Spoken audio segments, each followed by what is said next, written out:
बेफिक्र होकर यदि मतलब आपकी मृत्यु होती है, आकस्मिक मृत्यु होती है या आपकी टाइम पे मृत्यु होती है, एज आपकी एज हो जाती है, तो उसके अनुसार आपको विल कैसे करनी है, बहुत सारे सवाल है। और कैसे आपकी इसकी लीगेसी और किस तरह से लीगली टाइटल है आपको, तो कैसे बरकरार रखना है ताकि आपके जिंदा रहते रहते और जन्म आपकी मृत्यु के बाद लोग आपकी उस चीज़ पर झगड़ा ना करें, आपके रिलेटिव आपके बच्चे उस पर झगड़ा ना करें और आपस में इश्यूज नहीं हो, उस पर क्या खातरी क्या सावधानी बरतनी है, ये सब चीज़ों को विल और वसीयत के बारे में बड़े बड़े इंपॉर्टेंट डॉक्यूमेंट, लीगल प्रोसेस क्या है, बहुत सारी चीज़ें सावधानी क्या रखनी है, उस सब विषय पर आज हम इस विषय पर आज इस लाइव शो में हम बात करेंगे। हेलो नमस्कार, मैं आपका होस्ट और दोस्त सुनील शर्मा स्वागत करता हूँ एक खास कार्यक्रम जो हमें लगातार चला रहे हैं, प्रभु से खास बात। एवरी सैटरडे 12 नून हम हाजिर होते हैं, अवेयरनेस और एजुकेट करने आप सभी लोगों को कोशिश करते हैं। हाउसिंग सोसाइटी, रियल इस्टेट, तमाम बड़े मुद्दे इस पर हम उठाते हैं और आपको कोशिश करते हैं कि आप इससे कनेक्ट हों। तो आप इस वीडियो को लाइक करें, शेयर करें और चैनल यदि सब्सक्राइब नहीं किया महासेवा न्यूज़ तो आप सब्सक्राइब करें। आज खास सब्जेक्ट है विल, वसीयत। वसीयत एक ऐसी इंपॉर्टेंट चीज़ होती है और इस वसीयत विल पर बड़ी तैयारी की है हमारे साथ में जो कीनोट स्पीकर हैं आज के, एडवोकेट विजय कुलकर्णी साहब। बहुत बहुत स्वागत है सर आपका।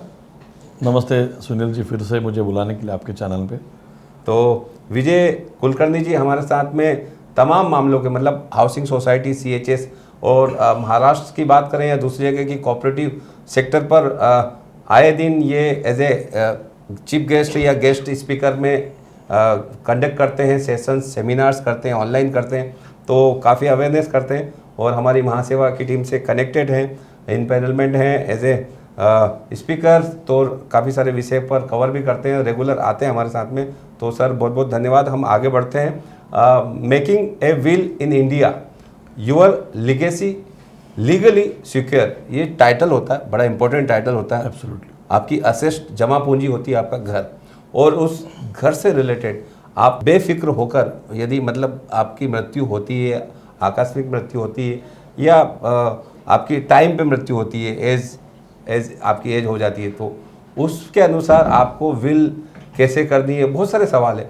और कैसे आपकी इसकी लीगेसी और किस तरह से लीगली टाइटल है आपको, तो कैसे बरकरार रखना है ताकि आपके जिंदा रहते रहते और जन्म आपकी मृत्यु के बाद लोग आपकी उस चीज़ पर झगड़ा ना करें, आपके रिलेटिव आपके बच्चे उस पर झगड़ा ना करें और आपस में इश्यूज नहीं हो, उस पर क्या खातरी क्या सावधानी बरतनी है, ये सब चीज़ों को विल और वसीयत के बारे में बड़े बड़े इंपॉर्टेंट डॉक्यूमेंट, लीगल प्रोसेस क्या है, बहुत सारी चीज़ें सावधानी क्या रखनी है, उस सब विषय पर आज हम इस विषय पर आज इस लाइव शो में हम बात करेंगे। आज ये हम कुछ कारणों से लाइव नहीं कर रहे, लेकिन ये रिकॉर्डेड करके ले रहे हैं आपको, और ये वीडियो आप इस वीडियो को ज़्यादा से ज़्यादा अपनी हाउसिंग सोसाइटी में शेयर करें ताकि लोग विल के बारे में, आपको प्रोबेट के बारे में काफ़ी सारे जो अवेयर करेंगे। टेस्टामेंट्री डॉक्यूमेंट बड़ा इंपॉर्टेंट होता है कोऑपरेटिव हाउसिंग सोसाइटी में हर एक व्यक्ति के जीवन में, तो वो सर एडवोकेट विजय कुलकर्णी साहब बताएंगे। सर बहुत बहुत स्वागत है आपका। हम ये प्लेटफॉर्म में काफ़ी सारी बड़ी हस्तियाँ आई हैं sir. Maharashtra society welfare association के अध्यक्ष रमेश प्रभु जी और MNS मीडिया न्यूज़ सर्विस के संयुक्त तत्वाधान में चल रहा है और ये आगे भी चलता रहेगा। हम ये ऐसी शुभकामना, ऐसी कोशिश करते हैं। आज का जो सब्जेक्ट है विल पर बड़ा इंपॉर्टेंट सब्जेक्ट है, तो इस पर चाहेंगे कि सर एक लेमैन के हिसाब से और किस तरह से उसको गोहेड कर सकता है। मैनेजिंग कमेटी के बहुत सारे सवाल होते हैं विल के बारे में, क्या करें क्या नहीं करें, प्लस जो ऑनर से, लैंड ऑनर से वो ऑफ होने के बाद में उसके बच्चे, बेटा बेटी किस तरह से गोहेड कर सकते हैं, क्या प्रोबेट होता है, क्या विल होता है। सर प्लीज़ वेलकम विजय कुलकर्णी साहब। सर आपका बहुत बहुत स्वागत है। Thank you Sunil ji. आपने आज का जो टॉपिक सिलेक्ट किया है विल, वसीयत, बहुत ही इम्पॉर्टेंट टॉपिक है। जो अपना जायदाद, आपका पूंजी, या तो ये कहे कि bottom line of your life, मतलब आप ज़िंदगी भर जो किया है उसका आखिरी लाइन होता है आपके बाद आपका जो चाहने वाले हैं, घर वाले हैं, या तो आपके साथी जो है, उनके बारे में आपने क्या सोच के रखा है और उनका आपके बाद क्या होगा। एक उम्मीद रहता है कि घर वाले आपके लिए काम करते हैं, या तो आपके दोस्त, आपके केयर टेकर्स, आपके सर्वेंट्स, आपके एम्प्लॉयज़, आपके रिश्तेदार, और आप कुछ संस्था से जुड़े हुए हैं, उनका एक उम्मीद रहता है जब तक ये है तो हम सेफ है, या तो खुश है, या तो प्रोटेक्टेड है, या तो लीगली हमारा सब कुछ ठीक चल रहा है। अगर हमारा मालिक या तो घर का गृहस्थ जो लीडर या तो ओनर या तो आपके जो लोग हैं जिनका आपके ऊपर प्यार है कि बाबा इनके वजह से हम खुश हैं, सेफ है, तो उनके बारे में आपने क्या सोचा है और आपका निर्णय क्या है, आपका डिक्लेरेशन क्या है एज पर लीगल और आपका पर्सनल डिसीजन कैसा है ना। आपका फैमिली ट्री के हिसाब से कायदा है, सक्सेशन एक्ट, उसमें लीगली आपका ये लीगल हेयर्स है, लेकिन ऐसा कोई लॉ नहीं है आपके पास आपका ड्राइवर का क्या होगा, आपका मालिक का क्या होगा, आपका नौकर का क्या होगा, या तो आपका चाहने वालों का क्या होगा। तो ये सब जो लीगली कुछ चीज़ें कवर्ड है, कुछ चीज़ें कवर्ड नहीं है, इनको आपको एक डॉक्यूमेंट में बांध के सभी का ख्याल रखने का है, तो सबसे बेस्ट डॉक्यूमेंट है विल, वसीयत। अभी आपने एक शब्द वापरा लेमन। हमारे प्रैक्टिस में हम देखते हैं जो सच में लेमन रहते हैं वो दूसरों का ठीक ठाक सुनते हैं। मतलब जैसा हम लोग patients, in my opinion every patient is a lemon. Doctor जो प्रिस्क्राइब करता है वो मेडिसिन हम लोग ले लेते हैं। हम क्वेश्चन नहीं करते ये मॉर्निंग क्यों लेना है, दोपहर को क्यों लेना है, रात को क्यों लेना है, क्योंकि रात का मेडिसिन मॉर्निंग में क्यों ला लो। 1% लोग भी क्वेश्चन नहीं पूछते। In the eyes of doctor everybody is a layman when it comes to prescription and taking the medicine. Correct. लेकिन when it comes to law, अभी जो 10 साल का जो ट्रेंड है ये बहुत डेंजरस है, क्योंकि लॉ सवाल पूछना शुरू हुआ है, राइट टू नो बढ़ गया है, और लोगों का जानकारी इंटरनेट में फ्री में अवेलेबल है।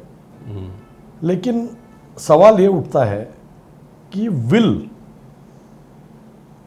अगर आप कायदे से प्रॉपरली बनाते हैं, जो पैरामीटर से, इंग्रेडिएंट से ये सब कुछ टेक केयर करते हैं, तो ही उसको एक विल करके माना जाएगा। नहीं तो वो विल इज इक्वल टू नील। अच्छा, मतलब बेनिफिट इज इक्वल टू नील, ऐसा हो जाएगा। अभी लेमन या पर्सन विथ लीगल नॉलेज, जिनको थोड़ा जानकारी है, इसके बीच में भी बहुत फर्क है। See half knowledge is always dangerous. आपको कोई भी चीज़ का आधा पता है ना, तो बहुत डेंजरस है। जहाँ तक विल का बात है, अभी रिसेंटली मैंने एक केस में कंसल्टेशन दिया है। हाईली क्वालिफाइड पर्सन, मतलब उनके पास पीएचडी का क्वालिफिकेशन है, वो भी कॉमर्स में। उनका पेरेंट्स का एक विल एग्जीक्यूट हुआ है 2003 में। 2003 में जो विल एग्जीक्यूट हुआ है वो रिसेंटली उनका मदर का डेथ हुआ। अभी क्वेश्चन आया है कि विल को एग्जीक्यूट कैसा किया जाए। तो उसमें मैंने एक चीज़ को पॉइंट आउट किया, फर्स्ट थिंग, कि 2 विटनेसेस आपके पास है, दोनों विटनेसेस है कि नहीं। देखिए यहाँ पे विल कैसा बनाया जाए उसके पीछे हार्डकोर कायदा नहीं है। इंग्रेडिएंट्स है, लेकिन आपको ऐसा ही बनाना चाहिए 1 2 3 4 स्टेप से, ऐसा नहीं है। उसमें कैसा है, आपका उम्र होना चाहिए 18 year and above, sound mind, आपका हेल्थ ठीक होना चाहिए, और 2 विटनेसेस चाहिए, और प्रॉपर अटेस्टेशंस, ये सब पैरामीटर्स के लिए कायदा है। लेकिन विल ऐसा चीज़ है जिसका रजिस्ट्रेशन मैंडेटरी नहीं है, वो मैं आगे कवर करूँगा। लेकिन अभी जो मैं आपको केस बता रहा था कि ये ड्राफ्टिंग जिसने किया है वो लेमन नहीं है, और जिसने करवाया है वो भी लेमन नहीं है, लेकिन 2 में से 1 विटनेस एक्सपायर हुआ है। अच्छा, मतलब जिन्होंने विल लिखा है, टेस्टेटर, वसीयत जिनका है वो जिंदा है, लेकिन विटनेस जो है ये पिछला 20-25 साल में 1 विटनेस एक्सपायर हुआ है। तो क्वेश्चन ये आता है कि जिसने विल को विटनेस किया है, जिसके सामने आपने विल लिखा है, वो विटनेस 1 एक्सपायर हो गया। तो मैंने पूछा कि दूसरा विटनेस किधर है, उनका एड्रेस चाहिए, क्योंकि अभी विल को एग्जीक्यूट करना है। बराबर। बोलता है उनका एड्रेस हमारे पास है नहीं है। तो करेंगे क्या इसका? तो मैंने पूछा विल का आप कॉपी मुझे दिखाइए, उसमें एग्जीक्यूटर का नाम लिखा है। तो एग्जीक्यूटर का नाम है, सिर्फ फर्स्ट नेम है, उनका सरनेम नहीं लिखा है। तो अभी सचिन भी कितने सारे सचिन रहेंगे, कौन सा Sachin? Sachin residing in Ghatkopar, Sachin residing in Bandra, तो 1000 सचिन रहेंगे, तो कौन सचिन? तो इसके लिए सिर्फ कायदे में ऐसा कोई मैंडेटरी चीज़ नहीं, इसको रजिस्ट्रेशन आप नहीं कर सकते। इसका मतलब ये नहीं कि आप ही खुद कुछ लिखेंगे। प्यार, मोहब्बत और आपका जो कंसर्न टुवर्ड्स आपका डिपेंडेंस अलग है। आपको किसको कितना देना है वो बात अलग है, क्योंकि will is a confidential document. क्योंकि विल ऐसा डॉक्यूमेंट है जहाँ पे जिसने इसको लिखवा है उसको बुलाया नहीं जाता है, क्योंकि वो जिंदा ही नहीं रहता है जब भी वो डॉक्यूमेंट का टेस्ट होगा। करेक्ट? जिसके सामने एग्जीक्यूट हुआ है उसका प्रेजेंस जरूरी है। अभी छोटे छोटे टेक्निकल चीज़ों की वजह से मैटर कोर्ट में जाता है, चैलेंज होता है, और कितना टाइम लगता है वो बोल नहीं सकता। तो इसके लिए मेरा आपके दर्शकों को एक सजेशन है कि विल क्या होता है। क्योंकि आप देखिए, आप भले ही मुंबई में 1 या 2 फ्लैट, या तो 1-2 करोड़ रुपए आपके बैंक में रहेगा, या तो कुछ ज़मीन रहेगा, या तो आपका सेविंग्स रहेगा, इतना सारा एक जगह पे है। आप एक 10-20 हज़ार रुपये का ड्राफ्टिंग चार्जेस, या तो बेसिक कंसल्टेशन बचाने के लिए, या तो उसके ऊपर कैजुअल अप्रोच दिखा के कितना बड़ा रिस्क आप ले रहे हैं। क्योंकि क्या होता है ना, proper counselling is required. Correct. और जिसका काम उसको सोवे, मतलब जिसका काम है उसको ही वो काम करना चाहिए। आप सिर्फ इंटरनेट से कॉपी पेस्ट करेंगे, वो विल बन जाएगा, अटेस्टेशन भी होगा, रजिस्ट्रेशन भी होगा, आपके पास डॉक्यूमेंट रहेगा। लेकिन अभी मैं आपको क्या बता रहा हूं कि जो डॉक्यूमेंट का जुडिशियल स्क्रूटिनी होगा, जैसा कि आपका पूना में एक फ्लैट है, मुंबई में एक फ्लैट है, और समझ लीजिए उत्तर प्रदेश में एक घर है, वो तीनों आपने 3 बच्चों को दे दिया। अगर तीनों बच्चे खुश है कि बाबा ठीक है मेरे लिए कोई इशू नहीं है, तो कोई इशू नहीं है। अगर उसमें से एक बोला कि नहीं, मेरे को तो पिताजी ने बोला था पूना फ्लैट मेरे को मिलेगा, उत्तर प्रदेश का आपको मिलेगा, तो ये विल चैलेंज हो जाएगा। तो बाद में विटनेस को पूछेंगे, मेडिकल फिटनेस पे टेस्ट होगा, सिग्नेचर टेस्ट होगा, और यही विल फाइनल विल है कि नहीं है। जैसा कि मैंने बताया कि विल के ऊपर कोई बड़ा स्टैम्प ड्यूटी नहीं है, रजिस्ट्रेशन मैंडेटरी नहीं है।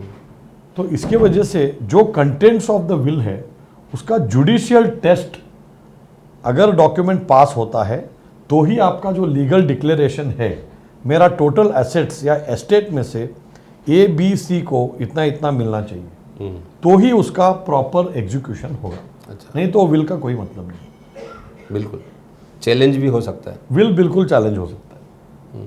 लेकिन विल चैलेंज होता है हाईकोर्ट में, टेस्टामेंट्री ज्यूरिसडिक्शन। लेकिन वहाँ पे ऐसा है कि विल में जो कंटेंट्स है उसी के ऊपर एडजुडिकेशन होगा। मतलब जैसा सिविल कोर्ट में हर चीज़ आप रेज कर सकते, वैसा यहाँ पे नहीं कर सकते। यहाँ पे correctness of the will, technicality पे ज़्यादा फोकस रहता है। लेकिन आप इनिशियल स्टेज पे, विल ड्राफ्टिंग स्टेज पे प्रॉपर फोकस करके, प्रॉपर कॉशन से इसको ड्राफ्ट करेंगे तो एंड तक विल ट्रैवल करेगा, प्रॉपर एग्जीक्यूशन होगा। तो इसके लिए ये बहुत ज़रूरी है आप प्रॉपर विल बनाएं, प्रॉपर एडवाइस ले लीजिए, लीगल एलिमेंट्स, फाइनलिटी। मतलब अगर कल मैटर कोर्ट में चैलेंज भी होता है तो जुडिशियल स्क्रूटनी अगर होता है तो भी आपका contents of the will properly execute होना चाहिए। बिल्कुल सर, विल और टेस्टामेंट्री डॉक्यूमेंट्स का जो महत्वपूर्णता है, महत्वपूर्ण इसलिए क्योंकि आज से यदि हम 40, 50, 60, 100 साल पहले भी जाएंगे तो भी उस वक्त लोग एक अपना फेमिलियर एडवोकेट होता जो सालों साल 3-3, 4-4 जनरेशन उनकी फैमिली रहती थी, एक ही एडवोकेट, एक ही लीगल एडवाइज़र उनका। तो सर इतना इम्पोर्टेंस है कि पहले रखते थे, लेकिन आज उसको कहीं ना कहीं लोग दरकिनार करते हैं। मतलब कुछ जब ज़रूरत होती, जब किसी भी नए एडवोकेट से जो उस फील्ड का महारत एक्सपर्ट भी नहीं हो उससे बात करेंगे, फिर वो गलत कुछ सलाह दे दिया, गलत कुछ ड्राफ्टिंग होगी तो वो बहुत सारी चीज़ें कवर नहीं हो पाती सर। एब्सोल्युटली। हाँ। सी कैसा है ना, विल सिविल प्रैक्टिस में आप देखेंगे तो कुछ ही लोग स्पेशली टेस्टामेंट्री जुरिस्डिक्शन में फुल टाइम प्रैक्टिस करते हैं। और टेस्टामेंट्री जुरिस्डिक्शन में जो प्रैक्टिस करते हैं उनका जो नॉलेज है towards contesting the contents of the will is absolutely commendable, क्योंकि रोज कुछ ना कुछ तो नया फैक्टर्स आते हैं। जैसा कि एक 5-6 साल पहले मैंने एक मैटर देखा था। मुंबई में एक फ्लैट है, मदर है, उनका 3 डॉटर्स है। 3 डॉटर्स के बीच में एक फ्लैट है मुंबई में। तो उनका ये क्लेम था कि मदर का ये self occupied self earned flat है, तो विल में दे सकते हैं। लेकिन एक फैमिली जहाँ पे वो मदर रहते थे उनका बेटी के पास, उनके फेवर में विल बना दिया। बाद में वो फ्लैट गया रीडेवलपमेंट में।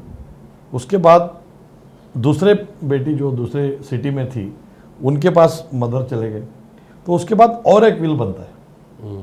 उसके बाद और एक विल बनता है, वो विल भी रजिस्टर होता है।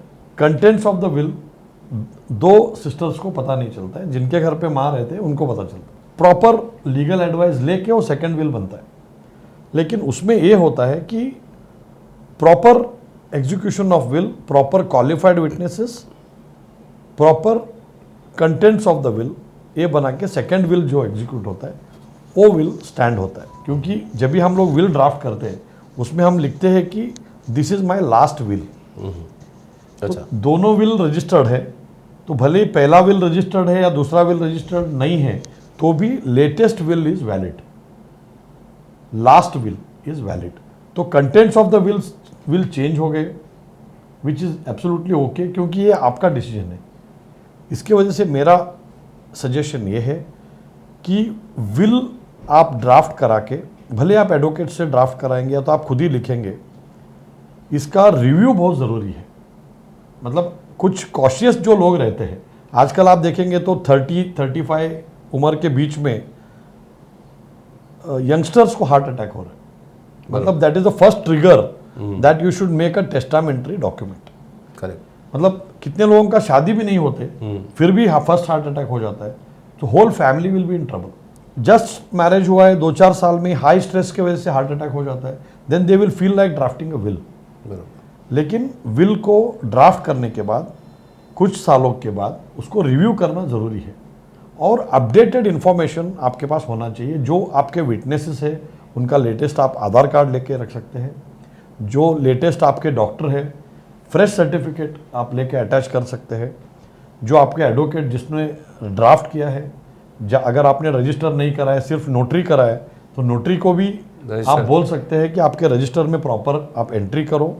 और प्रिकॉशंस जो आपको लेना है, विटनेसेस के सामने अगर आप विल लिखते हैं तो बहुत अच्छा है, या तो वो साइन करने के time as a witness complete focus के साथ उनको समझा के उनके सामने वो आपको एग्जीक्यूट करना पड़ेगा, साइन लेना चाहिए। बिल्कुल, क्योंकि जब भी विल चैलेंज होता है विटनेसेस को भी कोर्ट में बुलाया जाएगा। बिल्कुल, विल का बड़ा ही इंपॉर्टेंट है, सर ने बताया। लेकिन एक वक्त तो चला छोटे से ब्रेक का, ब्रेक के बाद हम सर से, विजय सर से जानेंगे कि विल यदि नहीं कराया, जैसे आजकल मतलब कम उम्र में मौतें हो रही है, जैसे हार्ट अटैक आ रहा युवा 35 साल का 30 साल का, तो वो जैसे आकस्मिक जो मौतें होती है उस मृत्यु की सिचुएशन में, या आपने विल नहीं बनाई 60, 65, 70 साल 80 साल की उम्र में, तो विल ना होने की सिचुएशन में क्या क्या इशूज़, क्या क्या प्रॉब्लम्स क्रिएट होती, वो जानेंगे एक छोटे से ब्रेक के बाद। डीम्ड कन्वेंस एक कानूनी प्रावधान है। सोसाइटी बनाने का 4 महीने के अंदर बिल्डर या लैंड ओनर को सोसाइटी के नाम से ज़मीन और बिल्डिंग हस्तांतर करके देना चाहिए। यदि वो नहीं करके देते हैं, आप डिस्ट्रिक्ट डिप्टी मजिस्ट्रेट के पास जाके अपना कन्वेंस ले सकते हैं। इस प्रोसेस को डीम्ड कन्वेंस बताया जाता है। प्रभु एसोसिएट की तरफ से अभी तक 200 या 250 के ऊपर कन्वेंस गए 10 साल में कर चुके हैं। Shashi Acharya, head of the department for conveyance. Deemed conveyance का 4 स्टेजेस होता है। पहला स्टेज है DDR के, हम लोग एप्लीकेशन फाइल करता है और 6 महीने में ऑर्डर मिलता है। एडजुडिकेशन, कलेक्टर सब एग्रीमेंट एडजुडिकेट करके देखता है वेदर प्रॉपर स्टैम्प ड्यूटी और रजिस्ट्रेशन किया है कि नहीं। सब रजिस्टर और एश्योरेंसेस जो है कन्वेंस डीड रजिस्टर करके देते हैं। And last stage is name change in property card city survey department. First stage में 6 महीना लगता है DDR के यहाँ, सेकेंड स्टेज में 3 महीना लगता है एडजुडिकेशन, तीसरा स्टेप सब रजिस्टर और एश्योरेंसेस इसमें 3 महीना लगता है, and the last stage name change in property card भी 3 महीना लगता है। कुल मिला के सब 1.5 साल में हो जाता है। अगर आपका कुछ क्वेरीज हो तो मेरा मोबाइल नंबर है 9821234770।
ब्रेक के बाद आप सभी का स्वागत है। जैसे कि हमने कहा था कि विल वसीयत यदि नहीं बनाई हो, आपकी उम्र हो गई हो, आपके पेरेंट्स चले गए हो और आप में विल नहीं है, और या आपकी अकस्मात मृत्यु हो गई, जैसे आप यंग एज में भी आज लोग जा रहे हैं, तो ऐसी सिचुएशन में विल ना हो तो विजय सर क्या क्या क्या इश्यूज आते हैं, क्या प्रॉब्लम्स क्रिएट होती है, आपस में क्या डिस्प्यूट होता है?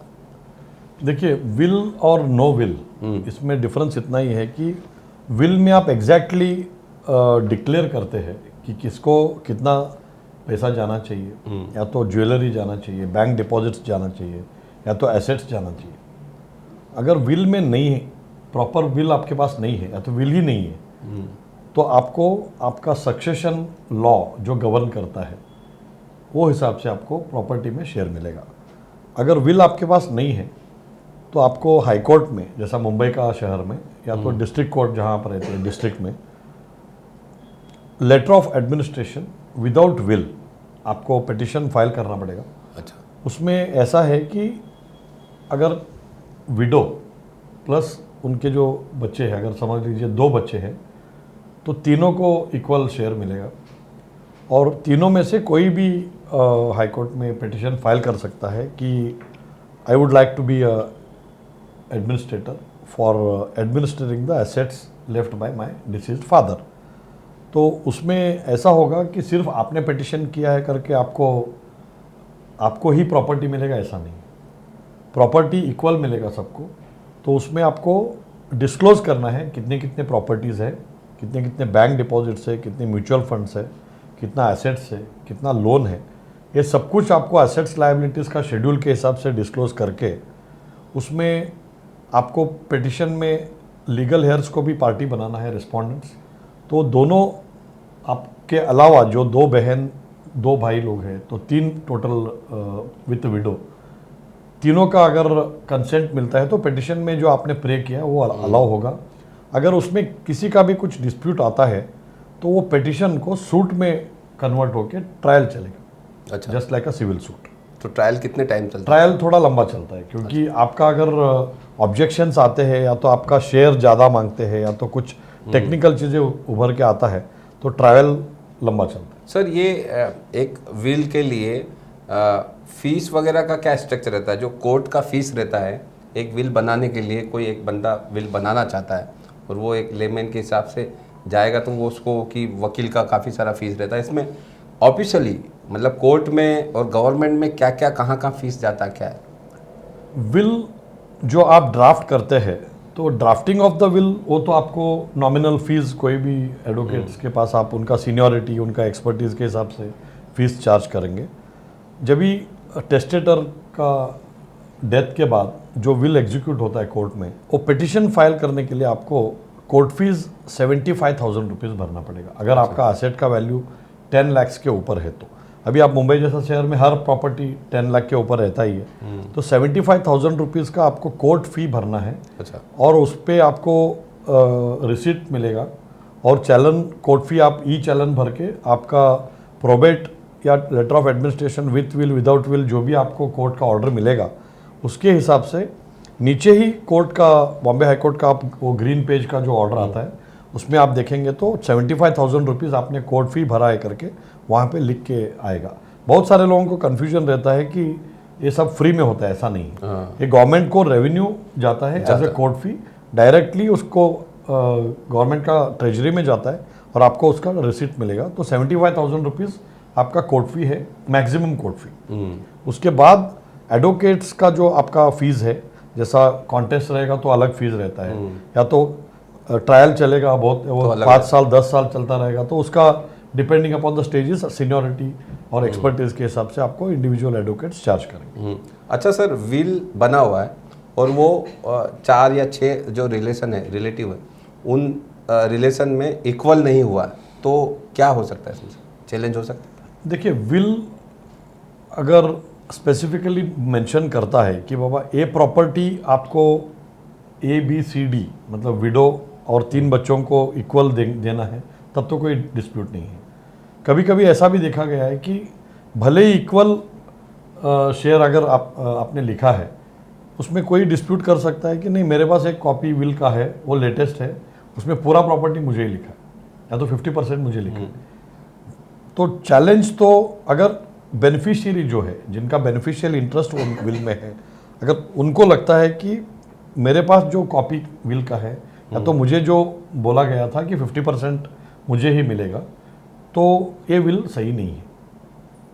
सो कॉन्टेस्ट में वो चला जाएगा, वो सूट करके ट्रायल में जाएगा। अच्छा। लेकिन चैलेंज अगर डिस्प्यूट लीगल हेयर्स को करना है तो वो कर सकते हैं। सर, पहले के ज़माने में मतलब आज से 35 साल 20 साल 25 साल पहले भी देखेंगे तो सर ये विल सिर्फ एक सादे पेपर पे हुआ करती थी या नोटराइज ज़्यादा हुआ करती थी। रजिस्ट्रेशन का इतना चलन नहीं था, लोग अवेयर नहीं थे, एजुकेट नहीं थे। सर, रजिस्ट्रेशन, आज जो रजिस्ट्रेशन होता है विल का, रजिस्ट्रेशन और नो रजिस्ट्रेशन का क्या डिफरेंस है सर, कितना इंपॉर्टेंस रहता है? देखिए, विल में रजिस्ट्रेशन मैंडेटरी नहीं है, तो विल में अगर नोटराइज करेंगे तो भी चलेगा, नोटराइज नहीं करेंगे तो भी चलेगा। रजिस्ट्रेशन आप करेंगे या रजिस्ट्रेशन नहीं करेंगे, उसमें आपको बेनिफिट्स है अगर रजिस्ट्रेशन करते हैं तो। उसमें कैसा है कि अगर आप रजिस्ट्रेशन करते हैं तो विटनेसेस पर्सनली रजिस्ट्रेशन ऑफिस में, सब रजिस्ट्रार के ऑफिस में आएंगे और जो आपके एनेक्शर्स है, डॉक्टर सर्टिफिकेट है या तो कुछ और एग्जिबिट्स आपने अटैच किया है, वो सब पब्लिक रिकॉर्ड्स में चला जाएगा, गवर्नमेंट का रिकॉर्ड्स में स्कैन होके चला जाएगा और विल का कंटेंट, सिग्नेचर, सब कुछ वहाँ पे गवर्नमेंट रिकॉर्ड्स में चला जाएगा। इसके लिए भले ही विल रजिस्ट्रेबल नहीं है, पर कंपलसरी नहीं है, तो फिर भी आप रजिस्ट्रेशन करेंगे, उसका आपको लॉन्ग टर्म में बहुत फ़ायदा है, क्योंकि टैंपरिंग नहीं होगा। समझ लीजिए आपने आपका ड्राइवर को एक 10 लाख रुपए छोड़ा है आपके विल में, अगर वो 10 लाख और एक जीरो करके और वर्ड्स आपने नहीं लिखा है, तो 10 लाख को एक जीरो लगाने से 1 करोड़ रुपया हो जाता है। अगर रजिस्ट्रेशन नहीं हुआ है तो वो डिस्प्यूटेबल हो जाता है। अगर रजिस्ट्रेशन किया है तो 1 करोड़ नहीं होगा, वो 10 लाख जो रजिस्टर्ड डॉक्यूमेंट में है वही होगा। लेकिन आपको एक याद रखना है कि विल रजिस्ट्रेशन होने के बाद भी आप अनरजिस्टर्ड विल भी बना सकते हैं। अगर अनरजिस्टर्ड विल लास्ट विल है, लेटेस्ट है, तो उसको लीगल इंपॉर्टेंस वैलिड, वो वैलिड है। रजिस्ट्रेशन के आगे मतलब रजिस्टर हुई पुरानी भी 15 साल पुरानी भी, उसको भी वो एक्सेप्ट होगी नहीं? यस, वो रिवोक हो गया ऑटोमेटिक। अच्छा, क्योंकि नया विल आप बनाते हैं, क्योंकि revocation of the will is the essential element. Yes, क्योंकि आप नया विल बनाते हैं, उसमें आप लिखते हैं कि I am hereby revoking all my previous wills and codicils. Yes sir. लेकिन इसमें और एक चीज़ है कि जो पुराने विल्स है, जैसा 10 साल 20 साल पहले आपने बनाया, क्योंकि विल एक कॉन्फिडेंशियल डॉक्यूमेंट है। बिल्कुल। क्योंकि क्या होता है ना, प्रैक्टिस में ये देखा गया है कि अगर आपको समझ लीजिए 2 या 3 बच्चे हैं, उसमें से पता चला कि ये जो मेन रोड पे जो प्रॉपर्टी है वो बड़ा बच्चों को, बेटे को दिया है, जो गांव में है वो दूसरे को दिया है, तीसरे वाले को सिर्फ प्लॉट दिया है। अगर उनके नज़र में अगर ये सब चीज़ें आ गया तो वो घर का माहौल, उसकी वैल्यू, उसका वैल्यू, अप्रोच थोड़ा क्लाइंट्स बताते हैं कि बाबा ये जब भी उनको पता चला तो डिस्प्यूट होगा, घर क्लेश होगा, घर बहुत का, सारी चीज़, हाँ, माहौल वो खराब सब होगा। चीज़ें। क्योंकि अभी कैसा है ना कि प्रॉपर्टी और रिलेशनशिप्स दोनों ये बहुत ही डायरेक्ट रिलेशन इसमें आ गए कि लोग अगर चाहे तो कितने सारे भी हार्डकोर कॉन्टेस्टेड लीगल मैटर है तो उसको आप मीडिएशन में सॉल्व कर सकते बिलो मीडिएशन एक्ट है। लेकिन चैलेंज हर विल हो सकता है। अगर परसेंटेज में डेविएशन होता है तो भी लोग चैलेंज करते हैं। लेकिन अगर आप थोड़ा इमोशनल कनेक्ट इस पे रखेंगे, क्योंकि आपके माँ या पिताजी ने आपके नाम पे कुछ छोड़ा है, उसको आप प्रॉपर अफेक्शन से अगर रिसीव करेंगे, थोड़ा कम या थोड़ा ज़्यादा, तो बहुत सारे मैटर्स वहीं पे सॉल्व हो सकते हैं। इसके लिए प्रॉपर मीडिएशन भी ज़रूरी है। मीडिएशन जरूरी है और मीडिएशन भी मजबूत हो, Yes. प्रोफेशनल्स हो और एक्सपर्ट हो उस Yes. मामले को, उस विषय में। कि जैसे मान लो कि एक कोई फॉर्मेट नहीं है इसमें कि इतना ये इसको देना उसको देना। तो मान लो एक जो जिसको विल करना है, सीनियर सिटीजन है, फादर है और उसका करीबन 100 करोड़ का एक पूरा असेस्ट है, घर वगैरह सब मिला के। तो सर ऐसे 6, 7, 8 रिलेटिव उसके डॉटर्स है, उसके बेटे हैं और काफ़ी सारे रिलेटिव्स हैं। तो 7-8 में कैसे करना चाहिए उसको कि एक फॉर्मेट फिक्स है कि बेटे को इतना देना, बेटी को इतना देना, दामाद को इतना देना है, अपने वर्कर्स है उनको भी देना है, ऐसा कुछ फॉर्मेट फिक्स है या एज यू विश, मतलब आप जो चाहते हैं वैसा कर सकते, क्या है? नहीं, ऐसा कोई फॉर्मेट नहीं है। या कोई ज़्यादा सेवा करता है तो उसको ज़्यादा मिलना चाहिए, ऐसा हो सकता है। क्योंकि अभी 5-6 साल पहले मैंने एक महाराष्ट्र और गुजरात दोनों स्टेट में जिनका प्रॉपर्टी था उनका मैटर हैंडल किया था। कैसा होता है ना, जिंदगी में रिलेशन, प्रॉपर्टी और बैंक बैलेंस, ये सब का एक ग्राफ रहता है, अप एंड डाउन होते ही रहता है। और जब भी आपका प्रॉपर्टी ज़्यादा है, आपके पास पैसा ज़्यादा है, तो उतने ही आपके रिश्तेदार भी ज़्यादा होते हैं। आपके यहाँ मेडिकल प्रॉब्लम हुआ या तो कुछ प्रॉब्लम हुआ तो वो ग्राफ नीचे आता है। जनरली अगर आपका लाइफ स्पैन 80, 90, 75 ईयर्स है तो एंड में आपका जो मेडिकल ट्रीटमेंट होता है, या तो फिजिकली आप अनफिट हो जाएंगे, मोबिलिटी कम हो जाता है, तो तभी क्या हो जाता है कि बच्चे फॉरेन कंट्री सेटल हो जाते हैं कि उनको भी भले ही आपका सेवा करने का मौका उनके पास अगर रहेगा तो वो करेंगे, लेकिन उनका जो प्रोफेशनल लाइफ जो इतना हेक्टिक रहता है वो फिजिकली यहाँ पे आके कर नहीं पाते। तो वो सिचुएशन में आपके घर पे एक नर्स को रखना पड़ता है, आपको एक ड्राइवर को रखना पड़ता है, एक केयर टेकर को रखना पड़ता है। तो इनका कहीं भी कायदे में आपके साथ कोई रिलेशन नहीं है। आप सिर्फ उनसे काम करवाते, आप उनको सैलरी देते। लेकिन बहुत सारे केसेस में दोनों को पता है कि मैंने आपको सैलरी दिया, इसके लिए आपने ये काम किया, लेकिन वो उम्र में जब भी आप बेड रिडन रहते हैं, या तो व्हील चेयर पे रहते हैं, या तो हॉस्पिटल में रहते हैं, तभी एक अफेक्शन डेवलप होता है कि इसने मेरा भले ही सैलरी लेके सेवा की है, बहुत अच्छा सेवा की, इसको मुझे एक 5 लाख रुपए देना या तो 10 लाख रुपए देना। एक्चुअली मेरे एक केस में हुआ कि एक केयर टेकर को 10 लाख रुपया उन्होंने दिया था और एक कार दिया था। तो वो केयर टेकर ने बताया कि मुझे कार नहीं चाहिए, चाबी आप ले लो। और उन्होंने ईमानदारी से बताया 10 लाख रुपीज़ भी मेरे को इन्होंने छोड़ के गए, लेकिन ये मुझे नहीं चाहिए, he return that money. But legal health ने बताया कि नहीं, आपको उन्होंने दिया है तो आपको रखना पड़ेगा प्यार से, और कार भी उन्होंने रिटर्न किया। लेकिन विल ऐसा चीज़ है कि जैसा इक्वल ऐसा कोई कंसेप्ट नहीं है। अच्छा, आप चाहिए तो अगर आपके बच्चे फॉर्मेट नहीं है, फॉर्मेट नहीं है, आपके बच्चे अगर वेल सेटल्ड है तो वो भी अच्छे रहते हैं कि वो बोलते हैं कि नहीं, इनको सर्वेंट्स को कुछ दिया तो अच्छा है, बराबर, उनके बच्चों का एजुकेशन स्पॉन्सर कर सकते हैं। आप किसी चैरिटेबल ट्रस्ट में असाइंड है तो वहाँ पे आप 5-10 लाख रुपए दे सकते हैं। आप कोई टेम्पल या कोई मंदिर, कोई गुरुद्वारा, मस्जिद, आपको वहाँ पे डोनेट करना है तो आप उसमें एक प्रोविजन रख सकते हैं। तो ये सब चीज़ें आप विल के जरिए प्रॉपरली सिक्योर कर सकते हैं। जब भी रजिस्टर्ड आप विल करेंगे, उसका सर्टिफाइड कॉपी लेंगे, या तो डुप्लीकेट विल आप बना सकते हैं। तो एक आपका लॉकर में रखेंगे तो दोनों कंपेयर होगा, उसका एग्जीक्यूशन प्रॉपर होगा। इसके लिए बहुत दर्शकों को ध्यान देना पड़ेगा कि विल ड्राफ्टिंग से लेके एग्जीक्यूशन तक प्रॉपर उसका लीगल वेटिंग बहुत ज़रूरी है। क्योंकि आप ड्राफ्टिंग के टाइम पे कैजुअल अप्रोच दिखाएंगे, ऐसे ही आप बना के छोड़ देंगे, वो डॉक्यूमेंट आज नहीं तो कल कोर्ट में जुडिशियल रिव्यू स्क्रूटिनी के लिए आएगा। तभी जज साहब क्या करेंगे, कायदा में ये चीज़ों का कैसा बताया है वैसा ये इसमें है कि नहीं। अभी रिसेंटली मेरे पास एक केस आया जहाँ पे एक ग्रैंड मदर का विल है, उन्होंने डिक्लेयर किया है कि ये मेरा स्त्री धन और मेरा खुद के पैसे से ये प्लॉट मैंने मुंबई में खरीदा था। तो वो विल के हिसाब से उन्होंने एक बिल्डिंग भी बनाया था, उसमें 2 फ्लोर्स इसको, 1 फ्लोर इसको, 2 बच्चों को मैं कुछ भी नहीं दे रहा, not a single square feet. 2 legal hairs को उन्होंने विल में एक्सक्लूड किया है।